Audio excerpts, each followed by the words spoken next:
apa kabarnya hari ini? Masih baik-baik aja kan? Di video kali ini kita melanjutkan cerita Donghua Battle Truck Devon. Oke, nggak usah lama-lama lagi, kita langsung aja ke ceritanya. Pada saat ini, Xiaoyan merasa Batian sangat lucu, sehingga dia pun bercanda dan berani. Kalau begitu, saya hanya bisa terus bernafas berat. Kalau Anda tinggal di tempat saya bisa bebas berkeliaran di benua Dodi. Setelah tertawa terbahak-bahak lagi, Batian benar-benar melepaskan identitasnya sebagai pemimpin keluarga binatang iblis. Dan dia berkata dengan marah, "Bocah, Anda bermimpi. Anda pikir saya pengawal Xiao Mensen Anda? Berhenti bicara omong kosong. Katakan pada saya, ramuan bagus apa lagi yang bisa digunakan keluarga binatang iblis saya lagi?" Xiaoyan tersenyum getir di bawah tekanan dan berkata, "Xiao Mensen memang punya beberapa ramuan khusus untuk anggota inti." Mendengar ramuan khusus untuk anggota inti Xiao Mensen, Batian, Cai Huang, Bume, Nulong, dan Hong Er semuanya terharu, tetapi kemudian mereka mengerti apa yang dimaksud Xiaoyan. Jadi Batian segera berkata, "Jangan khawatir, saya hanya akan menggunakannya saat saya mendapatkannya kembali, dan saya tidak akan memberikannya kepada orang lain." Xiaoyan mengangguk dan menjelaskan, "Beberapa di antaranya kurang bermanfaat bagi klan binatang iblis, jadi saya tidak akan memperkenalkannya. Setelah saya memikirkannya, saya rasa ada dua yang mungkin berguna. Satu disebut pil angin cepat, yang langsung meningkatkan kecepatan, membuatnya sangat efektif untuk melarikan diri atau mengejar musuh. Yang lainnya disebut pil gaib, yang menyembunyikan wujud Anda, namun mencegah Anda bergerak. Namun kecuali kekuatan jiwa yang jauh lebih tinggi, pil ini sulit dideteksi, membuatnya sangat efektif untuk menyergapan atau melarikan diri." "Ada pil sekuat itu?" "Semuanya memiliki kegunaan magis bagi klan binatang iblis. Misalnya pil gaib dapat memberi mereka yang kurang kuat cara untuk bertahan hidup. Pil angin cepat dapat menembus kurangnya kecepatan klan kekosongan dan juga dapat meningkatkan kecepatan klan ponik api yang unggul dalam kecepatan dalam waktu singkat." Jadi Batian praktis berteriak, "Saya ingin semuanya, setidaknya 500 masing-masing." Cai Huang belum pernah melihat Batian kehilangan ketenangannya seperti ini di depan juniornya. Jadi dia sedikit terkejut dan berbisik, "Lihat diri Anda. Anda baru saja membuka mulut dan meminta 500 masing-masing pil ajaib seperti itu.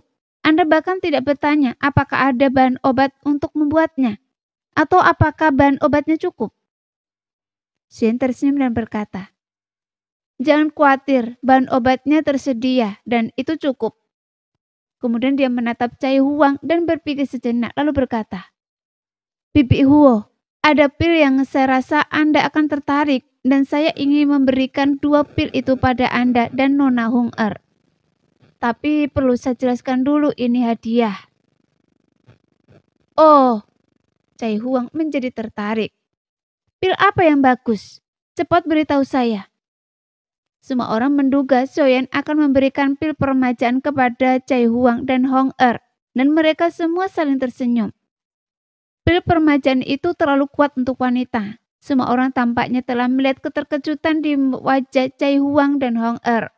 Seperti dugaannya, Xiaoyan tersenyum dan berkata, "Pil peremajaan." "Pil peremajaan?" Cai Huang merasa itu terdengar familiar, namun Hong Er sudah berteriak pil peremajaan. Kemudian dengan penuh semangat menarik lengan Cai Huang. Dia melompat-lompat sambil berkata, "Bu, sudah saya bilang pil yang akhir-akhir ini beredar di seluruh benua dan yang paling populer, paling mahal, dan paling sulit didapat. Saya sarankan ibu juga untuk membelinya." Mata indah Cai Huang langsung berbinar-binar dan ia bertanya kepada Xian dengan heran, "Anda bilang akan memberi saya dan Hong Er 2 pil peremajaan, pil yang langka dan mahal. Bagaimana mungkin saya, Bibi Huo, beraninya mengambilnya?" Batian masih bingung. "Pil peremajaan apa?" Pil itu bahkan membuat Chai Huang kehilangan ketenangannya dan dia bertanya, Xiaoyan, pil permajaan apa ini? Ini yang paling populer, paling mahal, dan paling sulit didapat. Sebelum Xiaoyan sempat menjawab, Hong Er menyela. Paman tidak tahu betapa populernya pil permajaan ini sekarang. Banyak wanita cantik rela menjual tubuh mereka demi satu pil. Pergi sana, gadis kecil. Apa Anda tidak malu bicara soal menjual tubuh? Tegur Chai Huang sambil menatap Hong Er yang menjulurkan lidah dan terkikik pelan. Batian semakin penasaran dan mendesak Xiaoyan. Cepat ceritakan. Xiaoyan mengedipkan mata pada Hong Er seolah sedang berbicara dengan adik perempuannya, lalu menjelaskan kepada Batian. Meskipun pil permajaan adalah obat kelas 5, sebenarnya tidak ada gunanya. Tidak ada gunanya untuk kultivasi, hanya wanita yang menyukainya. Apa gunanya? Gumam Batian kecewa. Xiaoyan tersenyum dan melanjutkan. Karena pil itu bisa membuat orang awet muda dan awet muda selamanya. Hah? Mata Batian terbelalak kaget. Pantas saja Hong Er bilang banyak wanita cantik rela menjual tubuh mereka demi satu pil. Ternyata pil itu punya efek yang luar biasa. Lalu ia berkata kepada Xiaoyan, saya harus memberikannya kepada Anda. Lalu berkata kepada Chai Huang, Anda harus mengambilnya. Chai Huang tersenyum lebar, kemudian dia menatap Xiaoyan sejenak dan bertanya, Xiaoyan, bolehkah saya bertanya? Silakan. Mata Chai Huang tampak jernih namun ragu. Apakah Anda membelinya untuk saya atau... Xiaoyan tidak menjawab, dia malah menoleh ke Zeni dan bertanya, apakah Anda punya dua? Zeni tersenyum tipis, membalikkan tangannya dan dua pil permajaan muncul di tangannya. Kemudian dia menyerahkannya kepada Xiaoyan. Jadi Xiaoyan menerimanya sambil menyerahkannya kepada Chai Huang dan berkata, sejujurnya, pil permajaan ini juga merupakan resep rahasia eksklusif saya. Kami menyempurnakannya dan kemudian menjualnya secara eksklusif melalui kamar dagang. Chai Huang mengambil dua pil permajaan dengan mata berbinar, berkata, bagaimana mungkin saya tidak malu? Pil yang sangat berharga. Namun mata indahnya segera berubah, lalu ia berkata kepada Xiaoyan, Xiaoyan, Anda seorang alkemis pasti membutuhkan bahan obat langka untuk memurnikan beberapa pil langka. Lihat, klan binatang iblis saya terletak di hutan purba yang sangat luas. Tempat misterius yang belum pernah diinjak manusia sejak zaman kuno. Ki sumber kaisar melimpah dan energi spiritual langit dan bumi juga mencukupi. Area inti bahkan dipenuhi energi kekosongan. Selama bertahun-tahun, banyak tanaman obat telah dibudidayakan. Jika ada tanaman obat yang tidak dapat kalian temukan, gambarlah polanya dan kami dapat menemukannya untuk kalian. Meskipun saya tidak bisa mengatakan kami memiliki semuanya, tetapi kami selalu berharap. Tentu saja, kami akan lebih senang lagi jika kalian datang sendiri atau membawa orang untuk mengambilnya. Mendengar itu saya sangat gembira. Tidak ada manusia yang pernah menginjakkan kaki di wilayah klan binatang iblis selama bertahun-tahun. Yang berarti tanaman obat di sana juga tidak pernah dipanen. Pasti jauh lebih berlimpah. Dan di tempat seindah ini pastilah tak ada kekurangan bahan obat berkualitas tinggi. Bahkan mungkin kelas 8 atau 9. Xiaoyan menggaruk kepalanya, tak bisa berkata-kata saking senangnya. Kemudian dia terkekel lama sebelum akhirnya berkata, sekarang giliran saya untuk bilang, saya malu sekali. Chai Huang semakin mengagumi Xiaoyan. Ia rendah hati dan tulus, jadi dia tersenyum dan berkata, apa yang perlu dipermalukan? Bahan obat yang sangat berharga bagi kalian para alkemis hanyalah rumput bagi kami. Seperti pil permajaan yang didambakan banyak orang, tetapi tak lebih dari setumpuk koin lambang naga bagi Anda. Xiaoyan, saya harap ini bisa membantu Anda. Kalau tidak, klan binatang iblis kami akan benar-benar berutang budi pada Anda dan istri Anda. Dan kami tahu bagaimana cara membayarnya. Seberapa harga atau setinggi apapun bahan obat itu, pada akhirnya mereka akan memiliki masa pakai yang terbatas. Jika Anda tidak mengumpulkannya, mereka akan dimakan oleh bawahan kami atau diubah menjadi pupuk lumpur musim semi. Sayang sekali. Xuyen bingung dan berseru. Karena Anda tahu Anda punya begitu banyak bahan obat langka, kenapa Anda tidak mengumpulkannya untuk ditukar dengan apa yang Anda butuhkan? Jenny hampir mengepakkan tinjunya mendengar ini. Bagaimana mungkin orang secerdas itu menanyakan pertanyaan bodoh seperti itu? Mbak Tian bahkan memberikan ribuan inti sihir bintang 6 sekaligus. Jadi bagaimana mungkin klan binatang iblis peduli dengan bahan obat? Lagi pula, klan binatang iblis tidak tahu cara memberikan obat. Dan kekosongan mereka sebelumnya begitu besar, sehingga mereka sama sekali tidak menyukai pil obat. Jadi bagaimana mungkin mereka peduli dengan bahan obat? Lagi pula, meminta klan binatang iblis untuk mengidentifikasi dan mengumpulkan bahan obat. Bukankah itu terlalu membebani mereka? Huo Cai Huang tersenyum tipis dan berkata, itu tidak perlu. Kita tidak butuh banyak dari dunia luar. Kalaupun kita butuh sesuatu, beberapa inti sihir tingkat tinggi sudah cukup. Beberapa inti sihir tingkat tinggi sudah cukup. Xiao Mensen tercengang oleh pernyataan ini, berpikir bahwa inti sihir tingkat tinggi yang dimaksud Cai Huang pasti setidaknya bintang 7. Xuyen akhirnya merasa lega. Ia tampak tenang di permukaan, tetapi di dalam hatinya ia sangat gembira. Faktanya, ketika Xuyen membawa Qiu-Qiu ke wilayah klan binatang iblis untuk mengumpulkan bahan obat, ia menemukan bahwa jumlah bahan obat tingkat tinggi di sana jauh lebih banyak daripada yang ia bayangkan. Tentu saja, itu cerita yang nanti. Namun setelah Xiaoyan menerima tawaran ponik api dan mencoba menenangkan diri, ia tiba-tiba teringat sesuatu yang telah mengganggunya selama beberapa waktu. Tentang bunga kehidupan. Seorang alkemis kekaisaran tingkat 6 mendapatkan namanya karena kemampuan ajaibnya untuk menghidupkan kembali orang mati dan penampilannya yang seperti bunga. Seberat apapun lukanya, selama masih ada nafas, menghirup satu bunga kehidupan akan menyembuhkan semua luka dan memulihkan kekuatan seseorang. Seperti nirvana. Namun, bahan utama yang digunakan untuk memurihkan bunga kehidupan sangat sulit ditemukan, yaitu rumput abadi. Rumput ini dengan 9 daun merah menyala dan pola seperti burung ponik, hanya tumbuh di hutan yang dihuni burung ponik. Rumput ini hanya matang sekali setiap 500 tahun dan merupakan ramuan yang dipegang burung ponik di mulutnya selama nirvana. Jadi produksinya sangat langka. Sejak Xiaoyan mencapai tingkat alkemis tingkat 6, ia terobsesi dengan bunga kehidupan karena ramuan ini menyelamat hidup. Bagaimanapun, siapa yang bisa menjamin tidak akan ada kecelakaan selama pelatihan atau pertemuan? Namun kata-kata rumput abadi selalu membuat Xiaoyan mendesah frustasi ketika melihat resepnya. Saran Huo Cai Huang untuk pergi ke wilayah klan binatang iblis untuk mengumpulkan bahan obat mengingatkan bahwa garis keturunan ponik api sebenarnya adalah seekor ponik. Mungkin Cai Huang punya sisa dan bisa mentransfernya, bahkan hanya satu tanaman.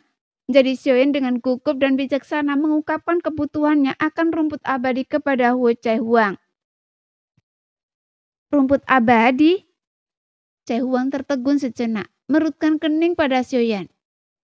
Itu yang digunakan oleh garis keturunan ponik api saya saat nirvana mereka. Tapi Anda menginginkannya untuk apa? Apakah itu juga bahan obat? Xiaoyan mengangguk. Saya punya resep ramuan obat yang hanya membutuhkan satu tanaman. Oh, Huo Cai Huang yang sangat terkesan dengan kaset ramuan unik Xiaoyan, jadi dia bertanya dengan rasa ingin tahu. Ramuan apa? Bunga kehidupan. Jawab Xiaoyan dengan jujur. Namanya saja sudah begitu memikat hingga mata Cai Huang berbinar. Kemudian dia bertanya, apa khasiatnya? Xiaoyan kemudian menceritakan kemampuan bunga kehidupan untuk menghidupkan kembali orang mati, membuat Cai Huang, Batian, dan yang lainnya terkagum-kagum. Bahkan Batian langsung melirik Cai Huang sekilas, sehingga pihak lain langsung mengerti. Setelah berpikir sejenak, ia mengangguk perlahan sebelum menoleh ke Xiaoyan. Saya tidak punya banyak tanaman rumput abadi. Selama bertahun-tahun saya hanya berhasil mengumpulkan 30 dan saya perlu menyimpan 10 sebagai cadangan. Jadi saya hanya bisa memberi Anda 20. 20? Seru Xiaoyan. Jangan terlalu bersemangat, dengarkan saya dulu. Cai Huang menghentikan Xiaoyan dan menghitung 20 tanaman rumput abadi dari cincin penyimpanannya. Ini 20 tanaman rumput abadi, dan saya tidak peduli apakah Anda akan berhasil memurnikan 20 bunga kehidupan atau tidak. Tapi Anda harus memberi saya 10 pil bunga kehidupan. Bagaimana? Tidak masalah. Shen jelas langsung setuju, kemudian menerima 20 tanaman rumput abadi, sehingga dia tidak mampu menahan kegembiraannya untuk waktu yang lama. Bagaimanapun bunga kehidupan itu berada di kelas 6, dengan kemampuan Archimedes Xiaoyan yang sekarang sudah kelas 7, ditambah dengan peningkatan kekuatan jiwa dan api surgawi. Ia dengan yakin dapat menjamin tingkat keberhasilan 100%. Jadi pil 10 bunga kehidupan itu seperti 10 nyawa lagi yang dijamin.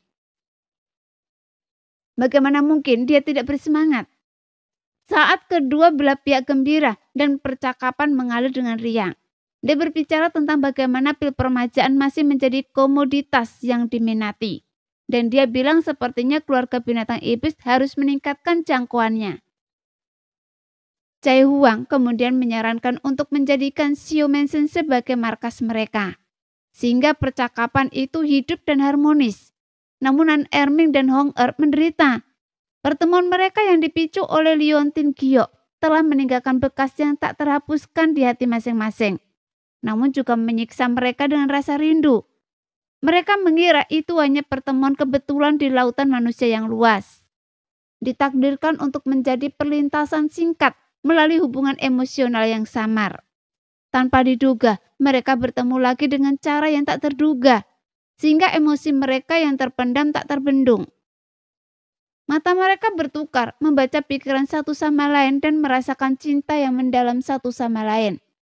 Mereka berharap mereka hanya berdua di dunia ini sehingga cinta mereka abadi. Namun ada beberapa orang di sana masih mengobrol dan tertawa. Keduanya hanya bisa bertukar pandang diam-diam, tak berani berlama-lama sedikit pun ketika mata mereka bertemu.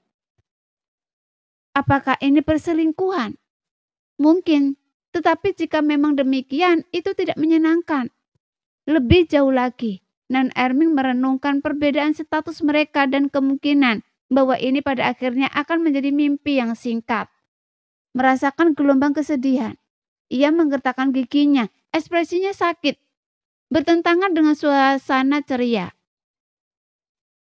Xiaoyan yang memiliki kekuatan jiwa disengaja tahap akhir, tentu saja sangat peka. Nan Erming berdiri di sampingnya. Ia bisa merasakan ketidakstabilan emosi Nan Erming dari nafasnya. Mengikuti tatapan Nan Erming, ia melihat Hong Er yang langsung mengalihkan pandangannya, lalu berpikir, bukankah ini saat yang tepat untuk mempertemukan mereka? Ia mengobrol santai dengan yang lain untuk beberapa saat lagi. Tiba-tiba Xian berkata kepada Cai Huang, Bibi Huo, saya punya sesuatu yang ingin saya bicarakan secara pribadi dengan Anda. Bisakah kita keluar sebentar? Setelah hening sejenak, Cai Huang bertukar pandang dengan Batian lalu menanyai Bume dengan tatapannya. Meskipun tidak ada yang tahu apa maksud Xiaoyan, ia mengangguk padanya. Namun semua orang di Xiao Mansion sudah menduga apa yang sedang direncanakan Xiaoyan. Jadi senyum penuh arti tersungging di bibir mereka. Nan Erming tentu saja juga tahu ini dan perasaan hangat memuncak di hatinya. Ia merasakan campuran antisipasi dan pesimisnya. Begitu gugup hingga ia tidak tahu harus meletakkan tangannya di mana. Kemudian Cai Huang mengikuti Xiaoyan ke pavilion segi 8 tak jauh dari ruang latihan, tempat mereka berdiri. Ia mengangkat tangan dan melemparkan perisai cahaya ke arah mereka berdua, lalu berkata sambil tersenyum. Xiaoyan, apa sepenting itu sampai Anda perlu membicarakannya dengan saya secara pribadi? Xiaoyan tidak dikenal karena omongannya, dan ini pertama kalinya ia bertindak sebagai mak comblang. Ia ragu sejenak, raut wajahnya berubah sebelum ia berkata dengan gugup.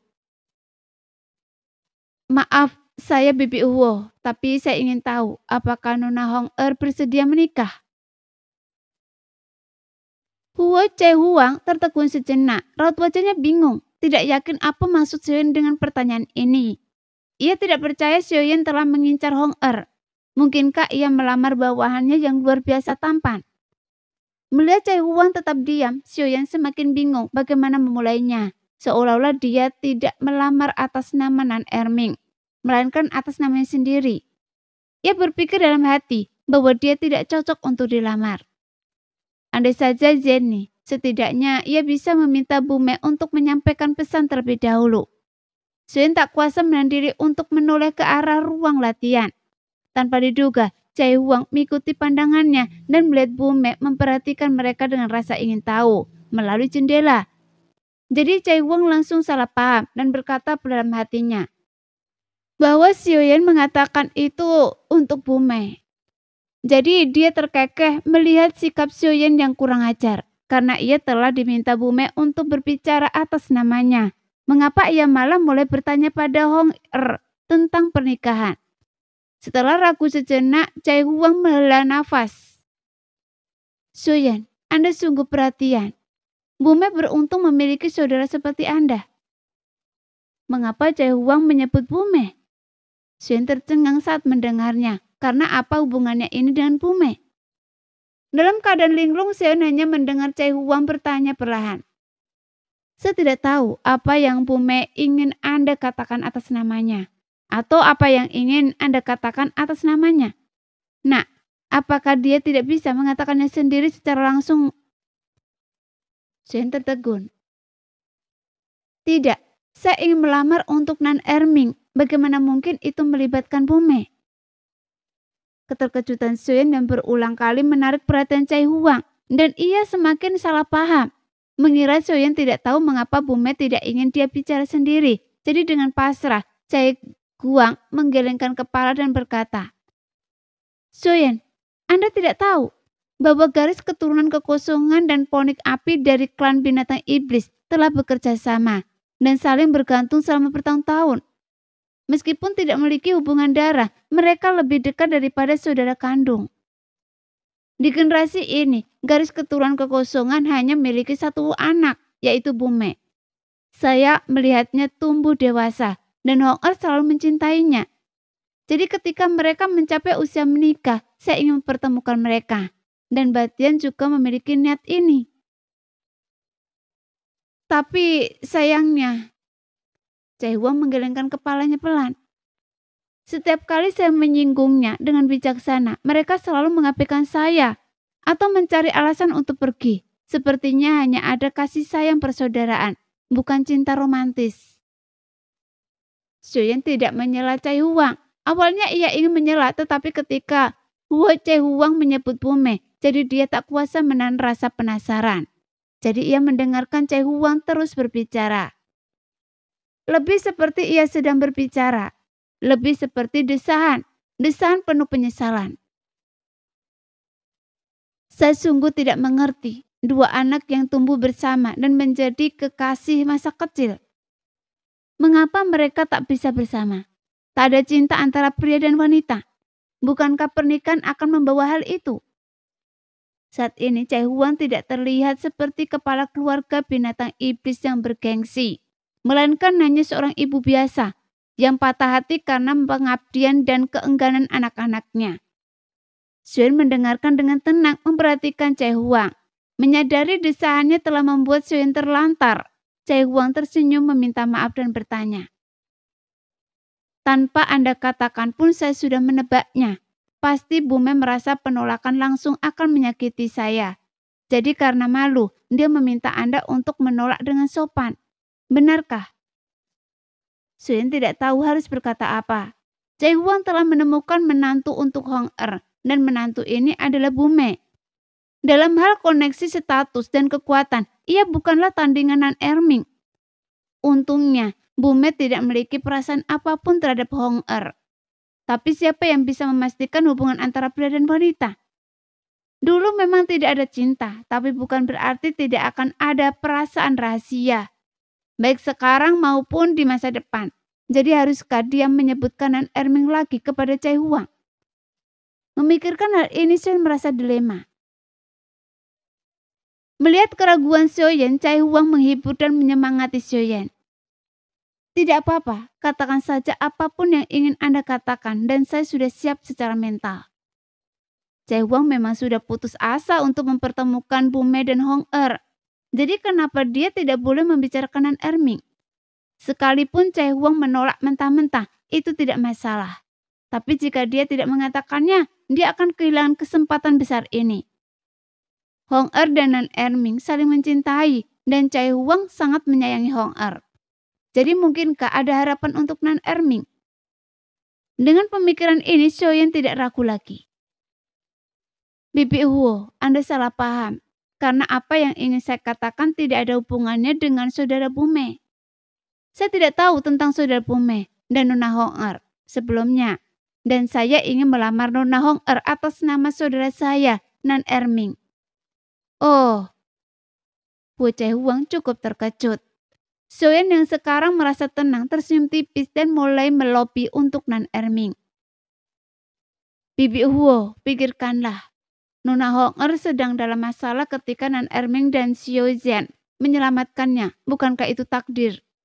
Lagi pula, tidakkah Anda perhatikan cara mereka saling memandang agak aneh? Pantas saja gadis itu akhir-akhir ini berbeda. Dia selalu sendiri dengan pikirannya, sama sekali tidak seperti biasanya yang suka bermain-main. Dia menjadi pemalu dan pendiam, bahkan mencari segala macam alasan untuk menyelinap ke kota Cusi.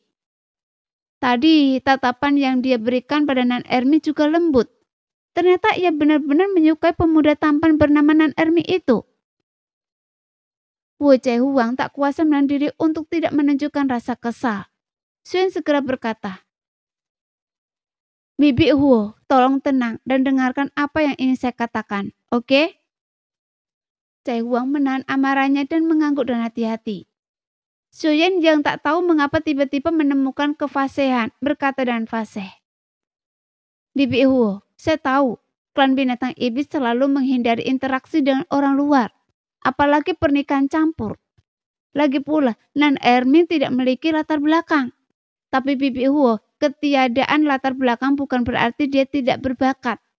Lagi pula, setahu saya, pernikahan campur atas antara ras ponik dan ras lain tidak mempengaruhi garis keturunan ponik.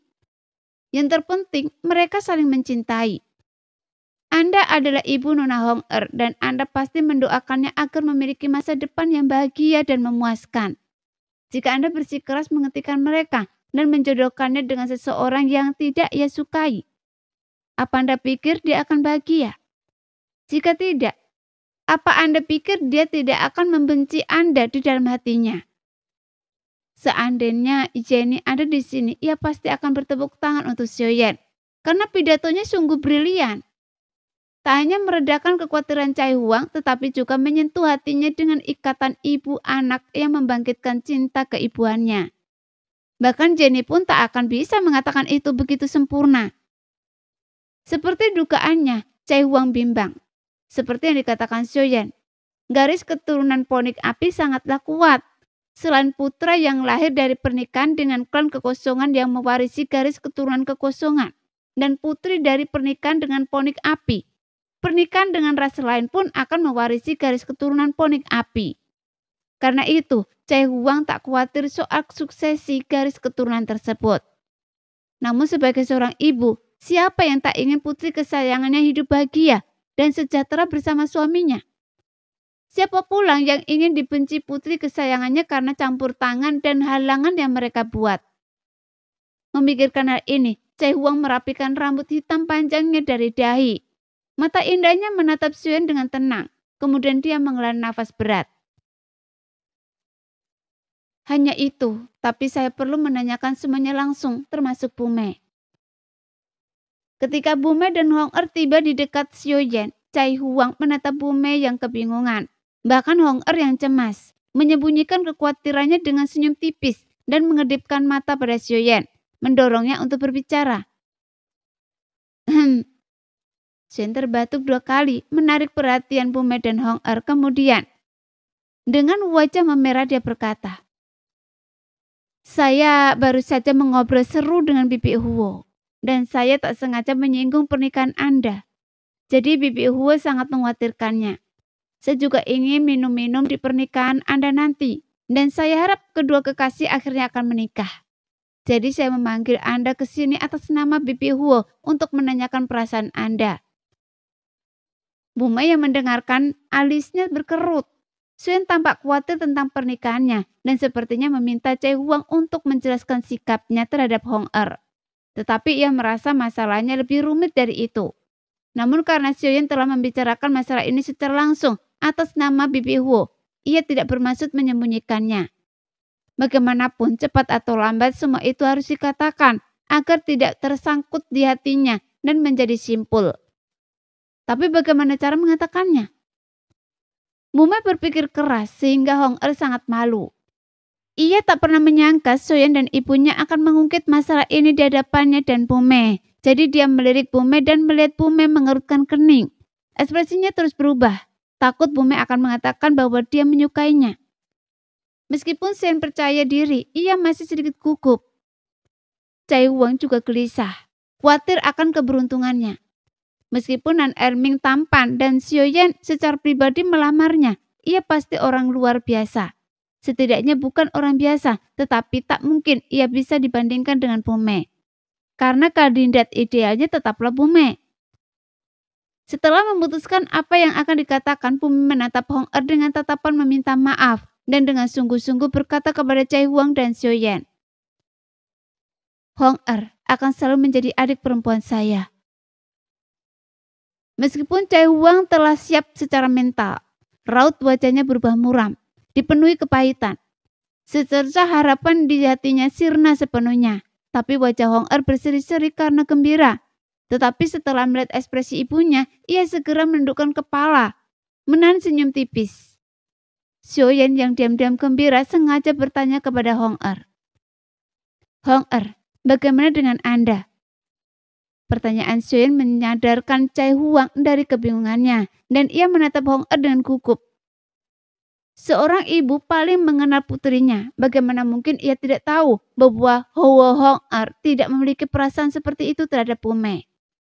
Di saat yang sama, dia hampir yakin bahwa Hong Er sudah terlanjur menyukai pemuda tampan bernama Nan Erming. Ia terombang-ambing di antara dua pilihan. Tidak ingin putrinya menyesali hubungan mereka di masa depan. Namun ia tidak ingin menyerah pada Bu Mei sebagai menantunya.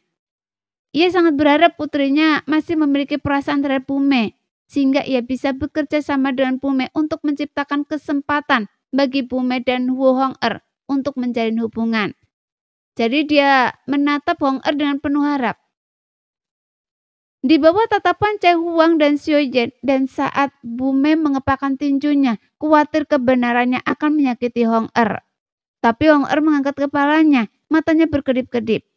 Menghindari tatapan Chai Huang, dia tergagap malu-malu. Saudara Bu Mei adalah saudara laki-laki saya dan akan selalu begitu. Xiaoyan tersenyum lega, bahkan Bu Mei merasa lega. Chai Huang terdiam kecewa, mendesah panjang dan tampak semakin lesu. "Bu," kata Hong Er, melangkah maju dan menggenggam tangan Chai Huang. "Maaf." Tapi apa yang bisa ia lakukan? Situasinya sangat jelas. Hubungan Bu Mei dan Hong Er hanyalah ikatan kakak adik, bukan cinta romantis. Jadi bagaimana mungkin mereka dipaksa bersama? Chai Huang mencoba menerima kenyataan ini, perlahan-lahan mulai tenang. Ia memaksakan senyum dan berkata, "Saya tahu, cinta tidak bisa dipaksakan. Semua tergantung takdir. Hong Er, Bu Mei, saya sangat senang kalian memiliki ikatan kakak adik yang begitu erat. Bu Mei, jika Anda jatuh cinta pada seorang gadis di klan tapi terlalu malu untuk mengungkapkannya, beritahu Bibi Huo dan saya akan berbicara untuk Anda." Yang mengejutkan Chai Huang, Bu Mei tidak menggaruk kepalanya karena malu, seperti yang ia duga.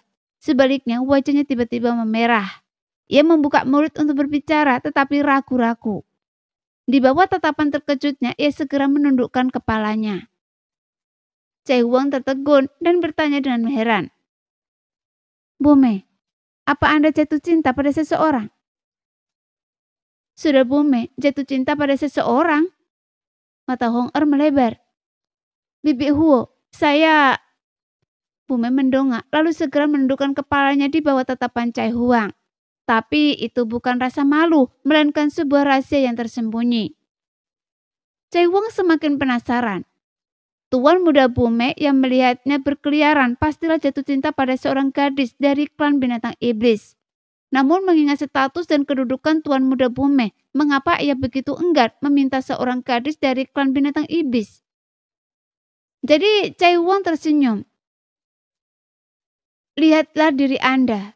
Anda memiliki seseorang yang Anda sukai, itu hal yang baik. Cepat beritahu Bibi Huo agar saya tahu gadis mana yang beruntung disukai oleh Tuan muda Bume kita." "Baiklah." Bume mendongak lagi, ragu-ragu. Hal ini mengejutkan Cai Huang, Huo Hang bahkan Xiaoyan. Karena Bume selalu belak-belakan. Ia mungkin malu atau sungkan ketika ditanya tentang ketertarikannya. Tetapi bersikap ragu-ragu itu tidak biasa. Setelah menunggu beberapa saat tanpa jawaban lebih lanjut, Cai Huang tersenyum simpati. "Lupakan saja, karena Anda sangat malu, saya akan berpura-pura tidak bertanya. Beritahu Bibi Huo ketika Anda sudah merasa cukup nyaman, dan Anda bisa kembali dulu. Tapi Hong Er akan tinggal." "Bibi Huo, saya..." Bume tidak bergerak, ia menatap Cai Huang dan ragu. Setelah beberapa saat, ia tampak telah mengambil keputusan dan mengucapkan 3 kata. "Ini Huo Yun." "Huo Yun?" Ekspresi Cai Huang bergetar dan Hong Er juga membuka mulutnya karena terkejut. Tetapi segera kegembiraan terpancar di wajah mereka. Meskipun Cai Huang tetap tenang, Xiaoyan dapat merasakan dari dadanya yang berdebar-debar bahwa jantungnya berdebar kencang. Jadi rasa ingin tahunya terusik. Wanita itu juga berasal dari klan Ponik Api, jadi dia pasti berasal dari klan Ponik Api. Terlebih lagi dilihat dari keraguan Bume sebelum berbicara dan keterkejutan Cai Huang dan Huo Hang Er. Wanita bernama Huo Yun itu pasti sangat dekat dengan mereka. Mungkinkah? Seperti yang diduga, Cai Huang berbicara dengan perasaan campur aduk. "Saya tak pernah menyangka Anda tertarik pada Yun Er. Sebenar-benar ibu yang tak becus." Menyadari kehadiran Xiaoyan, Cai Huang melirik Xiaoyan lalu melirik Bume yang sedang menunduk cemas. Setelah ragu sejenak, ia menyapa Xiaoyan. "Xiaoyan, Anda suami dari monster penjaga klan binatang iblis saya, jadi Anda sudah dianggap keluarga. Sejujurnya, Huo Yun adalah saudari Hong Er yang suaminya telah lama meninggal dalam kecelakaan." Saat kata-kata itu keluar, keheningan menyelimuti, tapi Xiaoyan sepenuhnya mengerti. Tak heran Bume ragu-ragu, ternyata ia tertarik pada saudari Hong Er, yang merupakan seorang janda dan kemungkinan besar itu hanya perasaan suka diam-diam. Kenyataannya seperti dugaan Xiaoyan, Bume tak pernah mengungkapkan perasaannya kepada Huo Yun. Ia hanya diam-diam mencintainya. Huo Yun yang depresi sejak kematian suaminya hanya menganggap kasih sayang Bume padanya sebagai hubungan saudara. Cai Huang juga tetap tidak menyadari hal itu. Sekarang, setelah mendengar pengakuan cinta Bume kepada Huo Yun, ia diliputi rasa haru. Ia sangat menginginkan Bume menjadi menantunya, bukan hanya karena ia yakin akan menjadi penerus klan binatang iblis, tetapi juga karena ia sungguh-sungguh mencintainya. Hong Er dan Bume memang tidak ditakdirkan bersama, tetapi cintanya kepada Huo Yun telah memberinya kejutan yang tak terduga. Jadi dia menahan rasa terkejut dan gembiranya, lalu bertanya dengan gugup. "Bume, katakan pada Bibi Huo bahwa Anda benar-benar mencintai Yun Er. Dan Anda tidak hanya berusaha menghiburnya." Setelah mengungkapkan perasaannya yang sebenarnya, Bume tidak lagi malu atau ragu. Ia dengan tegas mengatakan kepada Cai Huang tentang cintanya kepada Huo Yun. "Bibi Huo, rasa suka Bume pada Huo Yun bukanlah iseng, juga bukan hanya untuk menghiburnya. Sebaliknya, saya telah berbakti pada Anda selama ribuan tahun. Saya mohon kabulkanlah ini." Chae Huang sangat gembira tetapi masih khawatir. Apakah Yun Er tahu? Xiaoyan dan Hong Er memasang telinga, takut kalau pria itu jatuh cinta padanya, tetapi dia tidak, dan merusak pernikahan yang indah ini. Ekspresi Pume membuat Xiaoyan dan Hong Er gugup, dan itu juga membuat jantung Chae Huang berdebar kencang. Dia tampak sedikit frustasi. Bibi Huo tahu, Bume bukan tipe pemalu. Saya sudah memberi isyarat kepada Ho Yun sebelumnya, tetapi Bibi juga tahu, Bume tidak pandai berkata-kata. Dan Ho Yun sepertinya tidak mengerti. Tapi Bume tidak bodoh. Bume bisa merasakan bahwa Ho Yun juga memiliki perasaan untuk Bume, tetapi dia mungkin memiliki beberapa kekhawatiran dan tidak berani percaya bahwa Bume menyukainya. Jadi begitu. Chae Huang menghela nafas lega. Selama Ho Yun tidak memiliki perasaan romantis untuk Bume seperti Hong Er, semuanya akan mudah. Sekian dulu cerita kali ini, kita lanjut lain hari ya guys ya. Bye-bye.